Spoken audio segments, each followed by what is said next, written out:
गुरुर्ब्रह्मा गुरुर्विष्णु गुरुर्देवो महेश्वर गुरु साक्षात् परम ब्रह्म तस्मै श्री गुरुवे नमः। ओम नमो ब्रह्म दिव्यो ब्रह्म विद्या संप्रदाय कटभ्यो मंस ऋषिभ्यो महद्भ्यो नमो गुरुभ्यः। सर्वोपल्लवरहितः प्रज्ञानघनः पृथग्घृतो ब्रह्मेवामस्मि। ओम नारायणं पद्मं वसिष्ठं शक्तिं च तत्पुत्रं पराशरं च व्यासं शुकं गौड़पदं महान्तं गोविन्द योगीन्द्रमथास्य शिष्यम् श्री शंकराचार्य मथाश पदपादम च हस्तमलकम च शिष्यम तम तोटकम प्रतीकारमन्नास्मद्गुरु संतत मानोतोस्मि। श्रुति स्मृति पुराणानाम आलयम करुणालयम नमामि भगवत्पादं शंकरम लोकशंकरम शंकरम शंकराचार्यम केशवम बादरायणम सूत्रभाष्यकृतो वंदे भगवन्तो पुनः पुनः। ईश्वरो गुरुरात्मेति मूर्तभेदि विभागिने व्योमवत्ताय देहाय दक्षिणामूर्तये नमः। हम लोग श्रीमद् भागवत गीता के सांख्य योग मतलब द्वितीय अध्याय पर विचार कर रहे हैं, उसका अध्ययन कर रहे हैं और उसके संदर्भ व्याख्या भी समझ रहे हैं। हमने यदि भगवत गीता का अध्ययन किया है तो मान लीजिए कि हमारे लिए दुखी होने का कोई मतलब नहीं रहता है। भगवान कृष्ण ने योग का मतलब बताया कि जीवन में दुख का प्रसंग आने पर भी यदि हम दुख से प्रभावित नहीं होते हैं, उससे तादात्म्य नहीं करते हैं, यही योग है। आध्यात्मिक हो और छोटी छोटी बातों को लेकर रोते रहें तो यह कोई अध्यात्म नहीं है। भगवत गीता जीने के लिए सिखाती है, मरने के लिए नहीं। भगवत गीता यदि भगवत गीता का जो अध्ययन किया है और वो भी मरने की बात कहे कि मैं बहुत दुखित हूँ, मुझे बड़ा वो कष्ट है, तो वो भगवत गीता का अध्ययन नहीं कर पाया, वो उसको समझ ही नहीं पाया है। अपने जीवन के प्रत्येक क्षण को हम 100% जिए और यह है अध्यात्म। अध्यात्म यह नहीं है कि 10% जिए 20% जिए, पूरे 100% जिए और जीवन में 100% जीना यही आनंद है। नहीं तो रोते रहिए। अपने अनुभव से सदैव सीखना चाहिए और ज्ञानी जन दूसरे के अनुभव से भी सीख लेते हैं। जैसे शराब पीने से अपने शरीर का सत्यानाश होता है, खैनी गुटखा खाने से मुंह का जो स्वाद वाली ग्रंथियां हैं, खैनी या गुटखा आप खाएंगे तो आपके मुंह के स्वाद वाली ग्रंथियां नष्ट हो जाती हैं, फिर वो आप जो भी खाना खाएंगे उसमें स्वाद नहीं रहता। अपना लार भी नष्ट हो जाता है। देखते हैं कि खैनी खाने वाले थूकते रहते हैं सदैव। मुख संबंधी कई भयानक रोग हो जाते हैं। आजकल कैंसर भी गुटखा वगैरह से हो जाता है, देखते ही हैं। तो ये जानते हुए भी यदि हम वही करते हैं तो हमसे बड़ा मूर्ख कौन है। अच्छा, यदि किसी चीज का ज्ञान नहीं है तो चलो ठीक है भाई, ज्ञान हमको नहीं है, चलो हमसे गलती हो गई। लेकिन ज्ञान है कि गुटखा खाने से हमारा स्वाद वाली ग्रंथि खराब हो जाएगी, लार बनने बंद हो जाएंगे और भयानक रोग हो सकता है, ये हमको पता है और फिर भी हम गुटखा खा रहे हैं, मतलब हमने स्वयं के ज्ञान का अपमान किया है। और जब व्यक्ति स्वयं के ज्ञान का अपमान करता है तो वही आगे जो है, आगे वह डिप्रेशन और कई भयानक मानसिक रोगों का कारण होता है। शारीरिक रोग तो होते ही हैं, लेकिन मानसिक रोग भी उससे हो जाते हैं। कारण क्या है कि कारण यही है कि आपने अपने ज्ञान का, स्वयं के ज्ञान का आपने अपमान किया है। आपको पता है कि ये फलाना चीज हमारे लिए नुकसानदायक है, फिर भी आप वही करते हैं, तो इसका मतलब आप मूर्ख हैं, आप बेवकूफ हैं। सदैव हमें सीखते रहना चाहिए। उसके लिए वह कार्य करके ही सीखे, ऐसी आवश्यकता नहीं है। जिसने अपने अनुभूतियों का विश्लेषण कर उससे सीखा है, उसी ने अध्यात्म में प्रवेश किया है। भगवान कहते हैं 12वां श्लोक आ गया, न त्वेवाहं जातु नासं न त्वं नेमे जनाधिपाः न चैव न भविष्यामः सर्वे वयमतः परम। अर्थात न तो ऐसा ही है कि मैं किसी काल में नहीं था, कभी ऐसा नहीं रहा कि मैं किसी काल में नहीं था, और तुम नहीं थे अथवा ये राजा लोग नहीं थे, और न ऐसा ही है कि इससे आगे हम सब नहीं रहेंगे। अब देखिए, थोड़ा इस पर विचार करिए। ये चूंकि भगवत गीता का एक एक ग्रंथ जो, एक एक श्लोक जो है वो बहुत सूक्ष्म है, और उसको सूक्ष्मता से समझेंगे और स्वयं पे लागू करेंगे तो वो हमारे जीवन में उतर जाएगा। पहले मैं बालक था, फिर जवान हुआ, उस बालक, अब इस बालक वो मर गया, पर मैं तो हूं। अब मैं बूढ़ा हो गया तो जवान तो मर गया, पर मैं हूं। तो मैं मरा नहीं, यह देह चला गया, फिर भी मैं तो हूं। तो मरा कौन? अपना न मरने का अधिकार है न दुखित होने का अधिकार है महाराज। अहम मतलब मैं, यानी तद पदार्थ परमात्मा सर्वज्ञ सर्वशक्तिमान सर्वतंत्र स्वतंत्र परमेश्वर कभी नहीं था, ऐसा नहीं है, किंतु सर्वदा ही था, क्योंकि यदि मैं न होता तो जगत की ही उत्पत्ति नहीं होती। अच्छा, इस जगत में जन्म आदि जिससे होते हैं, जिससे ये भूत उत्पन्न होते हैं, जिससे सभी भुवन उत्पन्न हुए हैं, और उस परम ब्रह्म ने संकल्प किया कि मैं लोगों को उत्पन्न करूं, फिर इन लोगों को उत्पन्न किया, इत्यादि से पता चलता है कि मुझसे ही जगत उत्पन्न हुआ है, ऐसी श्रुति प्रमाण है। जो व्यक्त हो रहा है और जो अव्यक्त है, जो दिख रहा है और जो नहीं भी दिख रहा है, इन दोनों का पालन परमेश्वर द्वारा होता है। वह सबको धारण करने वाला है, जैसे आकाश ने सबको धारण कर रखा है, जिसमें प्राण अपान दोनों आश्रित हैं, जिसमें सभी लोक स्थित है, वह एक ही अक्षर ब्रह्म है, वही परमात्मा है। परमात्म दृष्टि से समझना चाहिए कि यह संसार स्वप्नवत है। यह जो संसार है वह स्वप्नवत है। जैसे स्वप्न आप देखते हैं और स्वप्न देखने के बाद वो जगने के बाद लगता है कि अरे ये तो झूठा था, ये मिथ्या था, वैसे ही ये संसार मिथ्या है, वो ठीक स्वप्न की तरह ही है, इसका कोई अपना अस्तित्व नहीं है। स्वप्न दृष्टा की सत्ता से ही स्वप्न सत्यवत भासता है। जिस प्रकार स्वप्न का आविर्भाव तिरोभाव होता रहता है, मतलब नींद टूटने के बाद स्वप्न सत्य नहीं रह जाता, उसी प्रकार परिवर्तन अनात्मा में होता है, परमात्मा में नहीं होता है। परमात्मा तो नित्य है, यह शरीर विषय वस्तु केवल अनित्य है। यह शरीर आज है भाई साहब और कल नहीं रहेगा। अब प्रश्न उठता है कि संसार को स्वप्नवत क्यों कहा जाता है? अब मान लीजिए कि ऐसा बोला गया कि संसार स्वप्नवत है, तो प्रश्न उठा ना कि इसको संसार को स्वप्नवत क्यों कहा जाता है। तो देखिए, योग वासिष्ठ में महर्षि वशिष्ठ कहते हैं, दीर्घ स्वप्नमिमं विद्धि दीर्घवाचित विभ्रमं दीर्घवापि मनोराज्यम संसार रघुनंदन। हे राम जी, तुम इस संसार को दीर्घ स्वप्न और दीर्घ चित्त विभ्रम अथवा दीर्घ मनोराज्य समझो। वास्तव में जो सुनाई वो दिखाई देता है वह प्रतीति मात्र है, उसकी अपनी सत्ता नहीं है। इसी दृष्टि से सदा स्वप्न 7 प्रकार का होता है।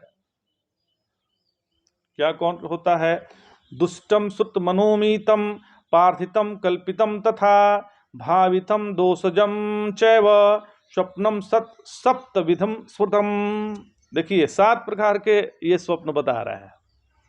देखा हुआ, सुना हुआ, अनुमान किया हुआ, चाहा हुआ, कल्पना किया हुआ, भावना किया हुआ और वात पित्तादि के दोष से प्रतीत होने वाला, यह 7 प्रकार का स्वप्न है। मतलब जो देखा हुआ है, मतलब हम जो देख रहे हैं ये संसार को, ये स्वप्न ही है। 7 प्रकार का स्वप्न देखिए बता दिए भगवान।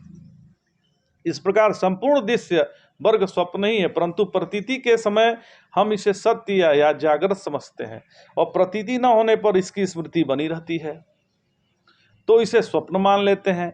स्वप्न में जागृत नहीं होता और जागृत में स्वप्न नहीं होता, अतः वस्तुतः दोनों कल्पित है।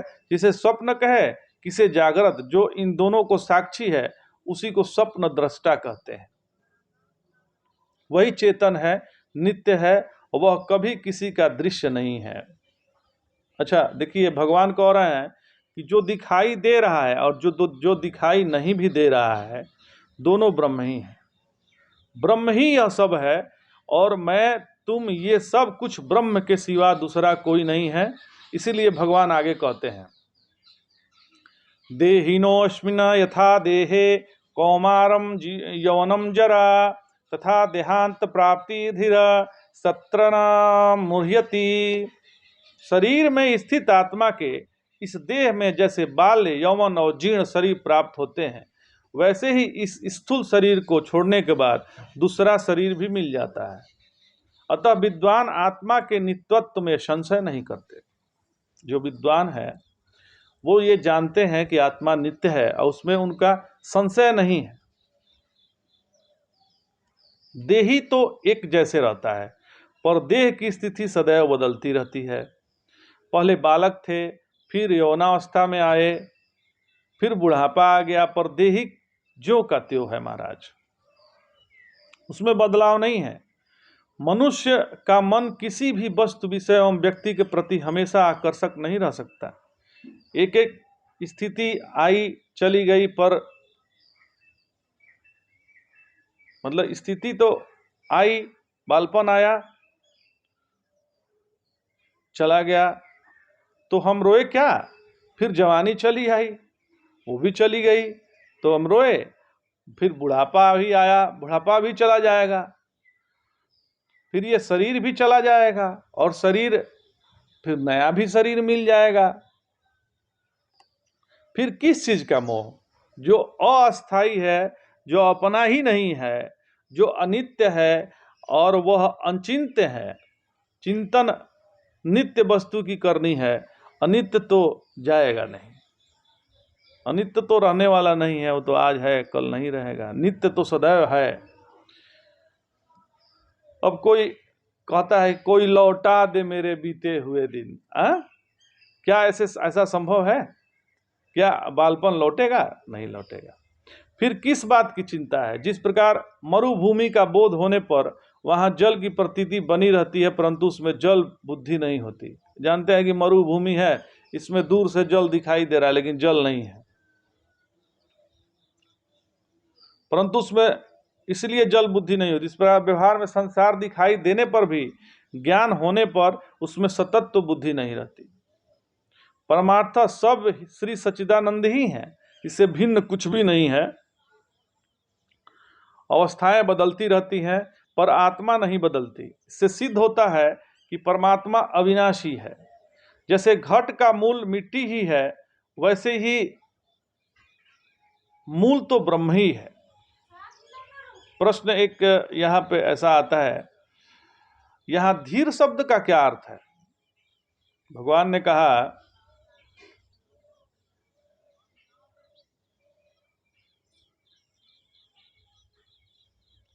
धीरस्तत्र न मोह्यति।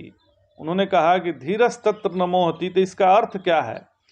तो यह इंद्रिय निग्रहवान निष्काम कर्म योगी भगवद अनुरागी, जो सदैव भगवान के अनुराग में है, विवेकी ब्रह्मानुरागी ब्रह्मवेता, ये धीर ही हैं। जो सदैव भगवान में लगे हुए हैं, भगवान से एक बुद्धि रखे हुए हैं, उसी को धीर कहे हैं इन्होंने। परंतु यहाँ धीर शब्द से नित्यानित्य विवेक समझना चाहिए। यहाँ सांख्य, कपिल सांख्य का प्रसंग है, और सांख्य में विवेक से ही पूर्णता मानी है। इसे बोधवान कह सकते हैं, क्योंकि बोधवान की दृष्टि में तो वर्तमान शरीर भी नहीं है, और शरीर केवल अज्ञान से ही भासता है, और ज्ञान हो जाने पे इसकी निवृत्ति हो जाती है। अतः उसके लिए देहांतरादि की प्राप्ति स्वतः ही नहीं है। अच्छा, अब अगले श्लोक में भगवान कह रहे हैं कि दुख निवृत्ति के अभ्यास अवश्य ही करना चाहिए, कि हमारा दुख कैसे निवृत्त हो उसका अभ्यास हमें करना ही चाहिए। तो क्या कह रहे हैं? मात्रा स्पर्शास्तु कौन्तेय शीतोष्ण सुख दुःखदाः आगमापायिनो नित्यास्तान तितिक्षस्व भारत। हे कौन्तेय, आँख, वाक आदि इंद्रियों से ग्रहण होने वाली शब्द आदि भोग्य पदार्थ शीत और उष्ण की तरह सुख और दुख देने वाले हैं। वे उत्पत्ति एवं विकासशील होने के कारण अनित्य है। आगमापायिनो नित्यास्थान तितिक्षस्व भारत। वे उत्पत्ति एवं विकासशील होने के कारण अनित्य हैं और चिरस्थायी नहीं है। अतः हे भारत, उन्हें तुम सहन करो, उसको सहन करना सीखो। भगवान ने कहा कि अर्जुन को यहाँ पर कौन्तेय बोले हैं। इसका रहस्य यह है कि कुंती भक्त है और तुम उसके पुत्र हो, अतः तू भी भक्त होना चाहिए। तुम इस रहस्य को समझ सकते हो। इस प्रकार भगवान अर्जुन को आश्वासन देते हैं कि भक्त होने के कारण तुम श्रद्धा संपन्न हो, तुम्हारा अंतःकरण शुद्ध है, अतः तू इस रहस्य को समझ सकेगा। जो भी इंद्रिय द्वारा ग्रहण किया जाता है वह सभी भोग पदार्थ ही अनित्य है और इससे तृप्तता नहीं होती।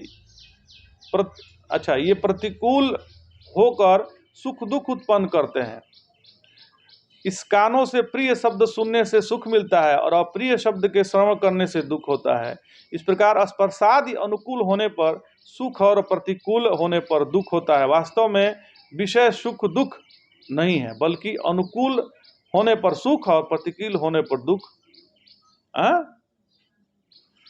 जैसे कोई अंग्रेजी में गाली दे तो जो नहीं अंग्रेजी समझता है उस पर प्रभाव नहीं पड़ेगा, लेकिन जो समझता है उस पर बुरा प्रभाव पड़ेगा, वह नाराज हो सकता है। इस प्रकार सभी विषयों को समझना चाहिए। इसके लिए अपना सहन शक्ति को जागृत करना आवश्यक है। हम अपने जीवन में प्रत्येक क्षण को आनंद में जिए, यही सिद्धांत होना चाहिए। ये न कि मजबूरी का नाम महात्मा गांधी, ऐसा नहीं होना चाहिए। हमारा प्रत्येक क्षण आनंद वाला होना चाहिए सदैव। यह अध्यात्म नहीं है कि हम मजबूरी अपना गिनाते रहें। जीवन का प्रत्येक क्षण हमारे आनंद को बढ़ाने वाला होना चाहिए। इसके लिए हमें सुख दुख के परे होना पड़ेगा, उसको सहन करना पड़ेगा। दो चीजें जरूरी हैं जीवन में, श्रद्धा और सबूरी। बहुत बड़ी चीज है ये। जिसके जीवन में श्रद्धा है और सबूरी है, उसके जीवन में सब चीज आ गया, भगवान प्रवेश कर गए हैं। सबूरी का मतलब है सहन करना। इसलिए भगवान कह रहे हैं कि हे कौन्तेय, सह लो। अच्छा, एक प्रश्न आ रहा है कि क्या केवल ज्ञान से सुख दुख निवृत्ति हो जाती है? तो ज्ञान से केवल और केवल अज्ञान की निवृत्ति होती है, सुख दुख की नहीं। दुख तो आसक्ति टूटने पर ही दूर हो जाती है। आसक्ति से ही दूर होती है। बिना यदि एक आसक्ति है, जब तक दूसरा आसक्ति नहीं पकड़ेंगे वो आपकी आसक्ति दूर नहीं होगी। जिस आत्म वस्तु का ज्ञान हुआ है उसमें आसक्ति हुए बिना संसार से आसक्ति नहीं छूटती। इसलिए श्री गुरुदेव बताते हैं कि आत्मज्ञान हो जाने पर आत्मरति प्राप्त करना चाहिए। अच्छा, कितने लोग बोलते हैं कि प्रेम और मोह में क्या अंतर है? प्रेम को भी कुछ लोग मोह की संज्ञा देते हैं ना, तो बोलते हैं कि प्रेम और मोह में क्या अंतर है? तो इसका उत्तर यह है कि संसार जो स्त्री पुत्र आदि हैं में आसक्ति होना मोह है और प्रेम गुरुदेव एवं भगवान में आसक्ति होना होता है। गुरुदेव भगवान बताते हैं कि जीवन मुक्ति और विदेह मुक्ति भी मूर्खता है, क्योंकि यह भी जीव भाव को स्वीकार करने के लिए से ही होती है, इसलिए व्यवहारिक है। जीवन मुक्ति भी जीव ही है और विदेह मुक्ति भी जीव ही है। ये शरीर की व्यक्तित्व की दृष्टि से कहे जाते हैं। ये अनेक दृष्टा मानने पर ही हो सकते हैं और अनेक दृष्टा मानना बंधन ही है। दृष्टा तो एक ही है, परमात्मा। देखिए भगवान अष्टावक्र जो है ने कहा, एको द्रष्टासि सर्वस्य मुक्त प्रायोसि सर्वदा अयमेव हि विदते बंधो द्रष्टारम पश्चितरम। इसलिए यह सर्वसाक्षी अखंड चेतन में इनका होना असंभव है। भगवान आगे कहते हैं, गीता में भगवान कह रहे हैं आगे, यम ही न बध्यन्ते एते पुरुखम पुरुषर्षभ शम दुखम सुखम धीरम सो अमृतत्वाय कल्पते। हे पुरुष श्रेष्ठ अर्जुन, पुरुषों में श्रेष्ठ अर्जुन को बोल रहे हैं, क्योंकि ये गीता का उपदेश जो सुन रहा है, जो गीता का उपदेश श्रवण कर रहा है, वह पुरुष में श्रेष्ठ ही है। क्योंकि सभी को यह बिना भगवान की कृपा का तो यह प्रसाद मिलने वाला नहीं है। तो वह श्रेष्ठ है जो ऐसे उपदेश को श्रवण कर रहा है। इसलिए कह रहा है कि हे पुरुषों में श्रेष्ठ अर्जुन, सुख दुख में समान रहने वाले जिस तत्वज्ञानी पुरुष को शीत उष्ण आदि विषय किसी प्रकार की व्यथा नहीं पचाते, वह ब्रह्म भाव को प्राप्त हो गया है। किसी व्यक्ति के जीवन में सुख दुख आने पर वह यदि उससे प्रभावित नहीं हुआ, उसके साथ तादात्म्य नहीं किया, तो वह आनंद में जी रहा है।